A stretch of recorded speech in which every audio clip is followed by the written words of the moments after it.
How's it going? How's everybody doing today?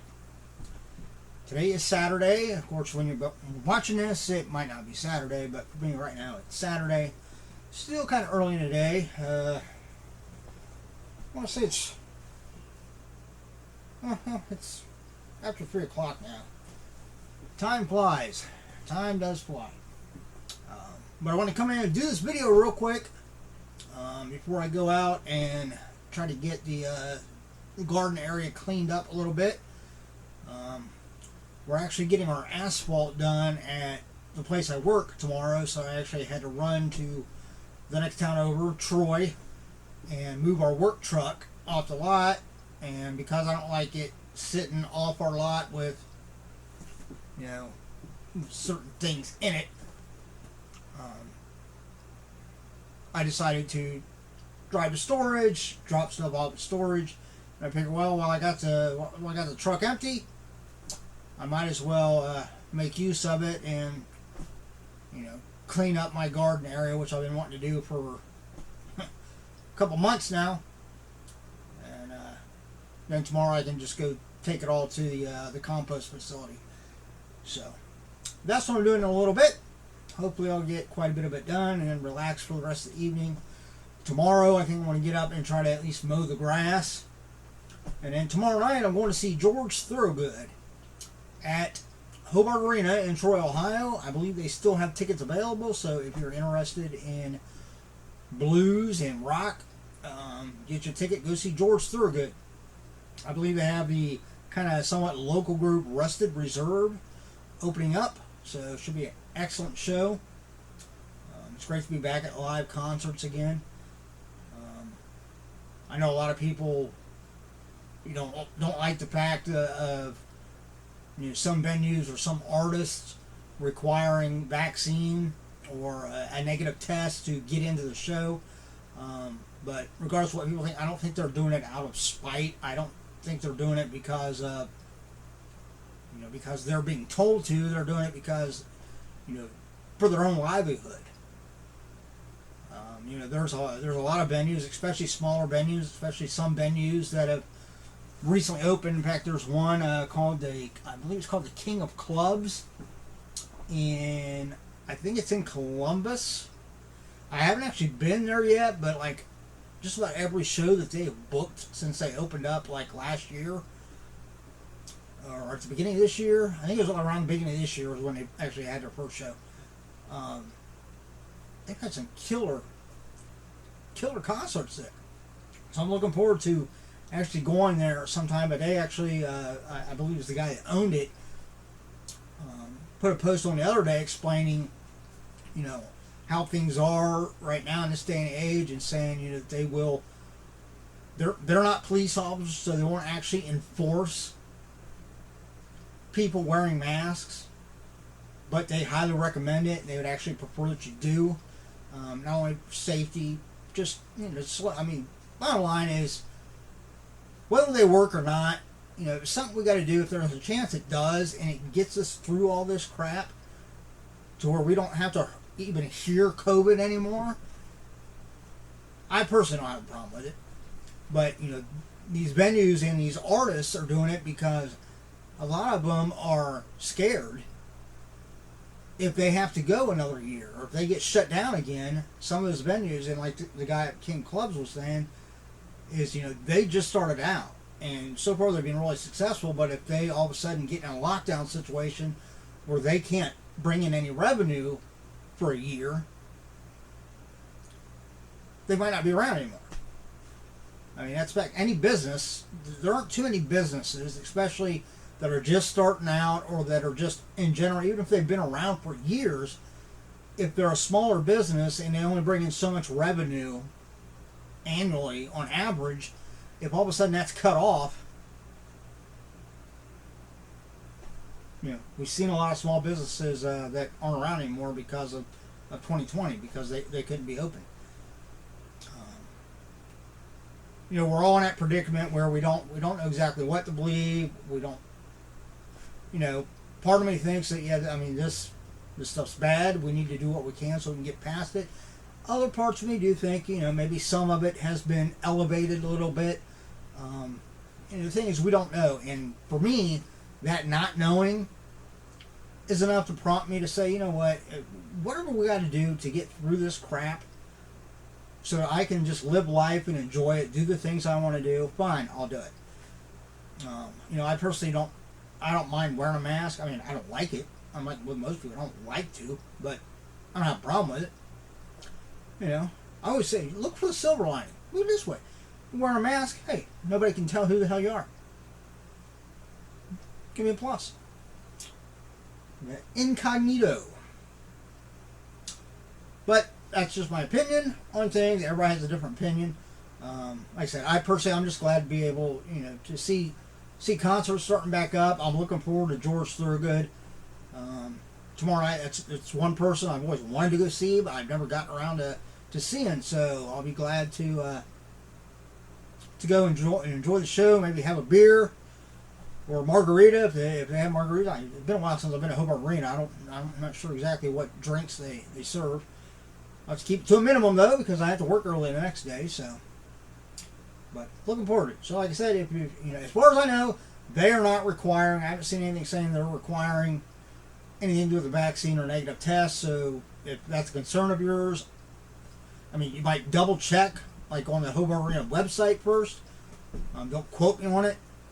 But I haven't seen anything like in my emails or anything from Hobart Arena where it's saying that. So if it's concerned, you'd be good to go. So, like I said, George Thorogood. Tickets are probably still available. Get you one. Alright, moving on. It's a quick video, then I get to rambling about stuff and saying this and saying that. And so I apologize. Let's get into it. Let's get into the meat and potatoes of this thing, right? What I got here is the Zobie. This will be the Zobie Fright pack. Of course, it's not in the traditional Zobie Fright box. This actually, the pre-order for this was, I think, started like early August. This is the September box from shopzobie.com. I'll leave a link below to Zobie. You can go check out all the boxes they have to offer. They do specialize in celebrity signings. They do a lot of like one-off signings where you can either send something in, like a Funko Pop or a prop or whatever, or you can just choose to pick something that the celebrity is going to have on hand. Sometimes they do like prop replicas, or they'll do, obviously 8x10s. You pay a fee. And they do Zobie and representatives from Zobie, and sometimes they even have like representatives from one of the authentication services like JSA, so forth. They're on hand, so they're all authenticated as they're done. And that's the main thing they do is just celebrity bookings like that. But they're also known for their mystery boxes. They have a number of core boxes. This is one of them. It's the Zobie Fright pack, the director's cut. Comes with 2 autographs. I think it's like a total of 5 or 6 items. And there's normally, I think, 5 different horror franchises or movies that it pertains to. They also have a subscription-based one that I believe is also every other month, but it's smaller. It comes with 1 autograph, and I think it only comes with like 4 items, or something like that. They have like a pop culture one that's another core box every other month. And I think there's one other box that they do every other month, but I can't remember what it is. And then they have other boxes that they do not on just a regular basis, but every so often they put one out, like the Zobie Goes Metal box, which I normally, actually I got the one for September order for that. That'll be coming out here soon, towards the end of the month. It's still up for pre-order right now. So again, check out the link, check out everything they have. Again, this one, the pre-ordering was essentially over, and they had already shipped out all of the people that had pre-ordered it. I kind of ordered it after that because they normally have some of them left over. And I'm guessing that's why it's just in a plain box. But it is all horror oriented, so all the items in here will have to deal with something horror related.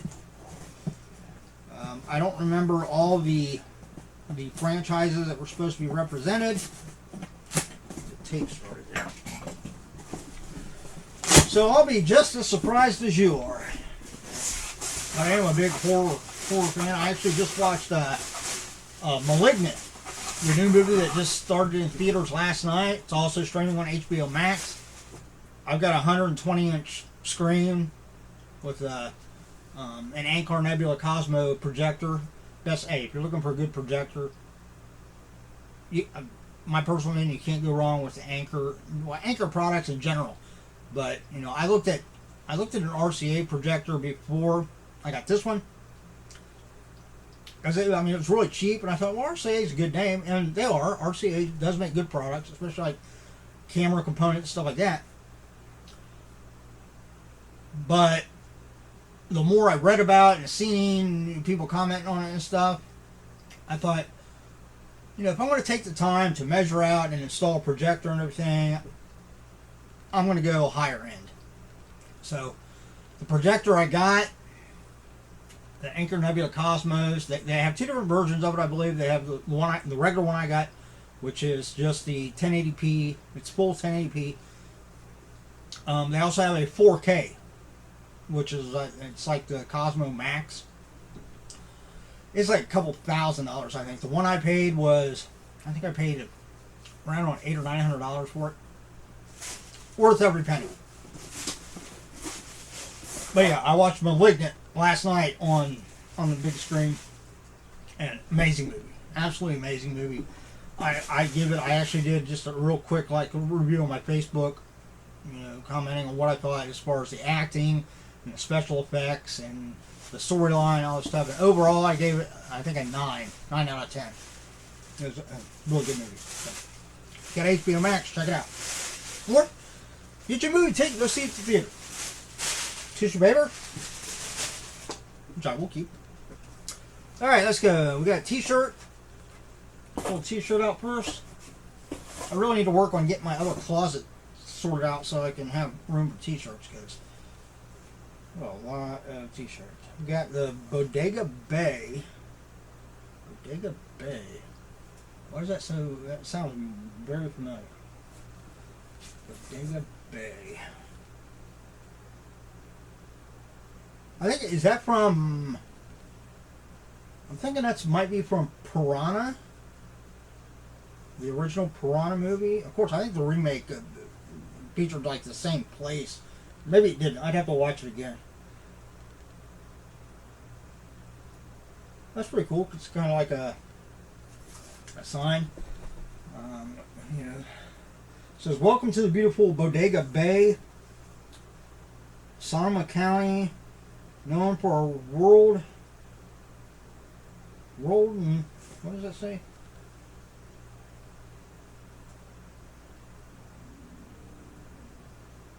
World-renowned bird watching. A great place for lovers to escape to." Oh, wait, no, that's not Piranha. That's, the bird part. That's probably from Birds, the Alfred Hitchcock movie. Yeah. Because I'm pretty sure that was one of the franchises that was in this. Although I think Piranha is one of the franchises that's supposed to be in here too. But just the fact that it says bird watching, I'm going to go with this. It's probably from the Birds. I know I should probably have that memorized. But it's been a long time since I watched that movie. It's a classic though. You can't really go wrong with any Alfred Hitchcock movie. But little trivia, or not trivia, but a cool thing here, that I actually met Tippi Hedren, who's the main actress from The Birds. I met her at, I believe, a Horror Hound convention a number of years ago. In fact, another little bit right now, this weekend, right now. So, it started yesterday, obviously, on Friday, but today, the 11th, although I think it runs probably till 7 or 8 o'clock tonight, maybe. Don't quote me on that, not for sure.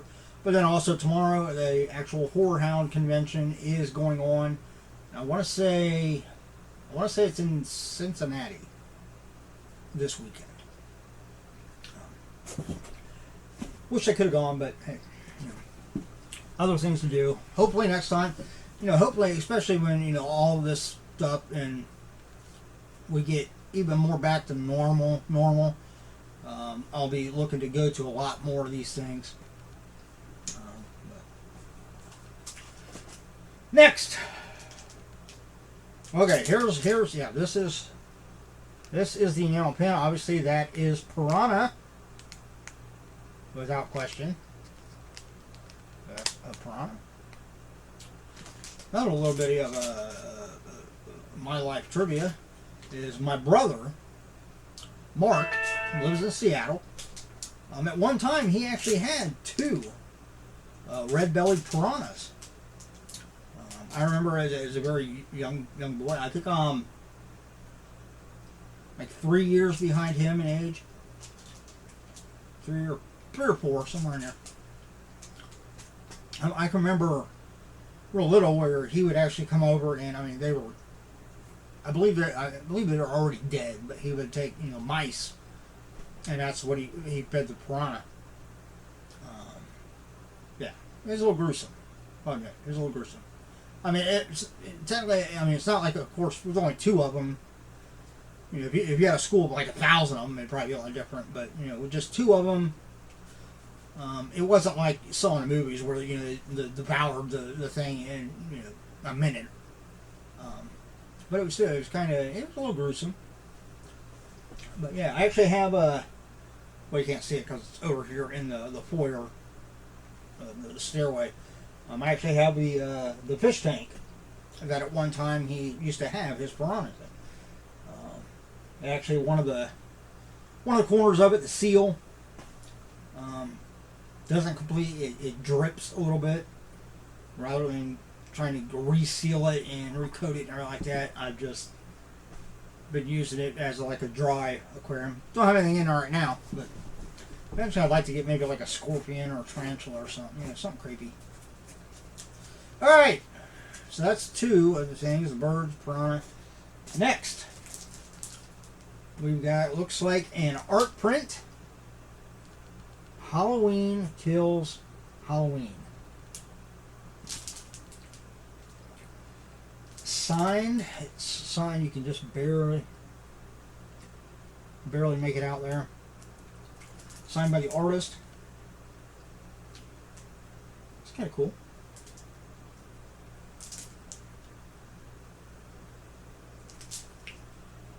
Michael Myers fighting Michael Myers. Must be a variant. Loki kind of blew that whole thing up. I'm sure that probably applies to the horror genre too. Next. This is, like I said, JSA certified, so this is going to be one of the two autographs. And we've got, which way does it go? It goes this way.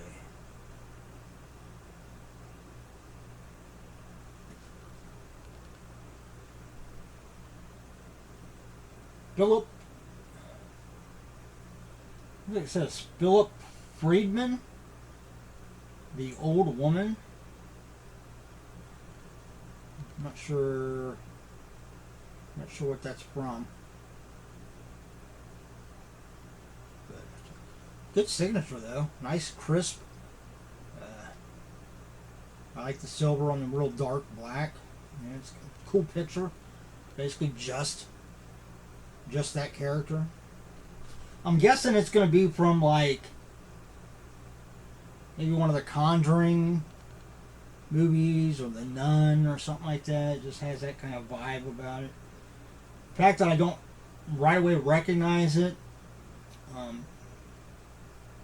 it normally can be attributed to is it might be something that I haven't actually watched yet.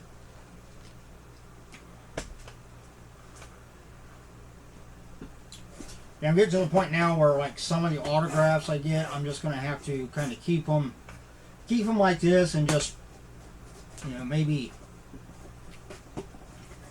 get like a filing cabinet or something to put them in, because I just don't have the wall space to put them up anymore. All right.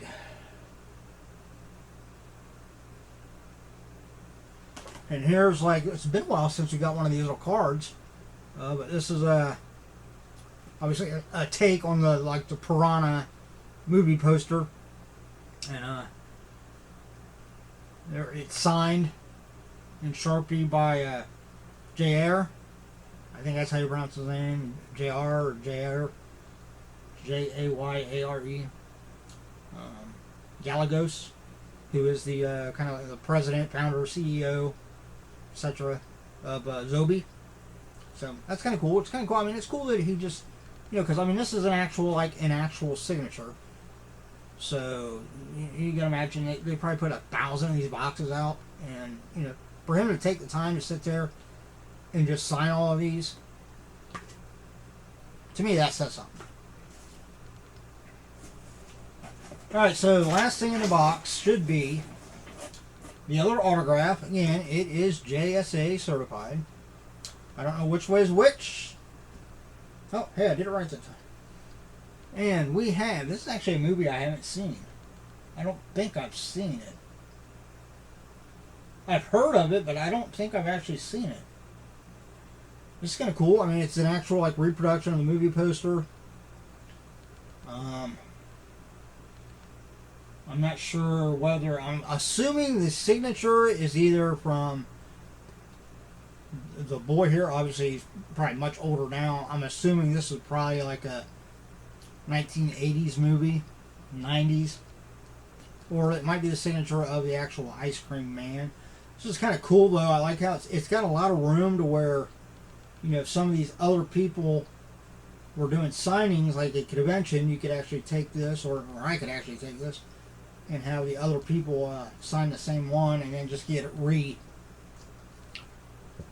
a new certification done for it by JSA. I don't know whether it has a date on here.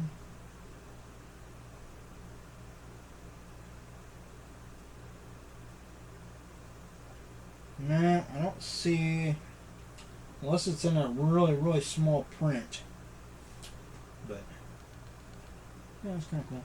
This will be one that, I mean, I'm going to keep it, but I probably won't be hanging it up anywhere. This might be one that I just put in a frame, and then I'll just have to, because I got a number of prints over here, this size, that I framed, and I just kind of had them sitting down there. So I have them, and I can show them to people, if they come here and they want to, look around the room and so forth. But I'll probably have to do that with this too, because I definitely don't have room for 11 by 14 down in the theater room. Alright, and then we have a cheat sheet.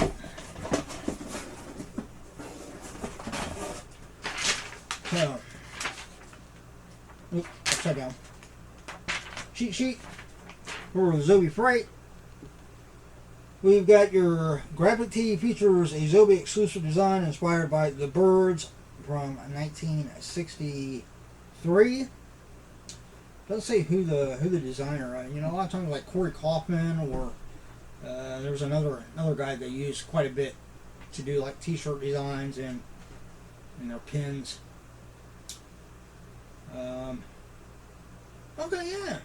Wow, I didn't even recognize that that's who that was.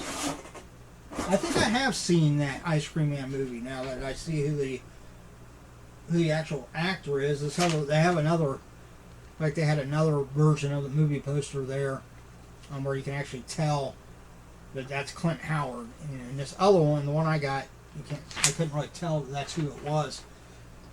11 by 14 photo was hand signed by Clint Howard, Ice Cream Man, 1995. Your 8 by 10 photo was hand signed by Philip Friedman, Insidious. Okay. I have seen that. Haven't watched it in a while. 2010. Your art print features a Zobie exclusive design inspired by Halloween Kills from 2021, which is the newest Halloween. It's either just came out or it's getting ready to come out. I'm not for sure.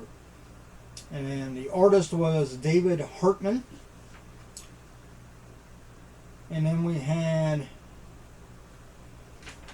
two different enamel pins you could get. They have the more common one, which is a 500, and then they had this one where the piranha's actually got a finger in its mouth. That's kind of cool. 1 or 2 design inspired by Piranha from 2010. So that would be the remake, wouldn't it? Piranha, because I think the original Piranha came out in like the 80s. I don't think it was the 70s. No, I'm pretty sure it was like the 80s when the original Piranha movie came out. Could be wrong, but pretty cool. I wish they told who the artist was for the pin though. So if anybody knows, leave a comment down below. But yeah, I'll probably hold on to this box. This box will be a good one to reuse. I'm actually gonna maybe later tonight too work on cleaning up some of the stuff in here that I need to get rid of and organize it a little bit. But there you go. That was the September director cut box for the Zobie Fright. Again, check out the link below to shopzobie.com. Like I said, they have those. They have they occasionally do like an anime box or an animation box. They also do a black box, which they do around Black Friday, which normally is a higher end box. They also do a wrestling box, which I haven't seen them do one of those in a while. I think the last one they did was like back in April or something like that. So that might be just like maybe like a once a year type of thing they throw together. I think some of those like specialty boxes are more of JR's, like his personal ones that he puts together. Whereas I think the core boxes, even though he probably has a good hand in like these, he probably has other people that help coordinate with him to get the different items for it. Where some of the other boxes I've heard it's more like his own personal, he's the one that actually curates the box for like the wrestling and the Zobie Goes Metal. So cool. That's it. That's all I got. As always, everybody stay safe, stay healthy. Look out for yourself and those around you. Everybody enjoy your weekend. Have a great time. Get out and enjoy the sunshine a little bit. If it's raining where you're at, hey, grab an umbrella. Still get outside and do something. Other than that, not sure when the next box or the next video just in general I'll be doing. It might be a box. It might be me pulling out some of the hundreds of comic books I have yet to go through. Of course, one of the big things will be getting to where I can upload these quicker. Right now I'm having trouble with this computer itself. It's a fairly new computer. I mean, it's a fairly newer model. I bought it, I mean, it was a refurbished, I believe, Dell. I haven't had any major issues with it, but here, ever since my power went out one day while I was at work, they had storms roll through and the power went out here. When I got home, power was back on, but I could tell it had gone out because I got a couple things like my CD player, like boombox type thing I got out in the bar. It's set on and off with a remote, so the power goes out and then the power comes back on. It automatically turns that on. Same with my rack system, my karaoke player, and my theater system. It automatically shuts on because it's set up to come on and on with just the remote. So I knew the power had gone out. Ever since then, this computer has been acting kind of wonky. Even though I have it set for like, as far as the power, as far as it powering off or even going into sleep mode, I have both of those set. Whether it's on battery or whether it's plugged in, I have them set to never do that. So it would, it would be on constantly. So it would interrupt when I was trying to upload stuff. But yet, it still does it. And then there's other times where on the little icon down here where it'll show it's got 100% battery, and then like a minute later it comes across the scene saying your battery is low or low battery, and then it shuts off. So I don't know whether the power going out caused some issue with the battery or the cord. I'm tempted to I think later today I'm going to get the model number off of this and maybe look up and see how much it would be for an actual replacement battery and maybe a replacement cord, brand new ones. If it's not outrageously expensive, ultimately it would be cheaper to buy those two things rather than buying a new laptop again. I'll do that and try that out first. But if it's going to be too expensive, then I might just break down here. I'll make do for now, but maybe here, a couple months, maybe look at getting a brand new laptop. But, got to figure something out. It's annoying to set this up to upload videos and stuff, and then I come back, and then I got one video that's uploading right now that I started yesterday, and because it shut down, I didn't think to check it before I went to bed last night. I came in today to check, and it was still only at 18%. Probably because shortly after I left the room or whatever, the damn thing shut off. So computers, they're a pain in the ass, but what are you gonna do? We gotta have them. We're at that time now where we have to have them. So, is what it is. Everybody, have a good one. I'm gonna get some work done. See ya.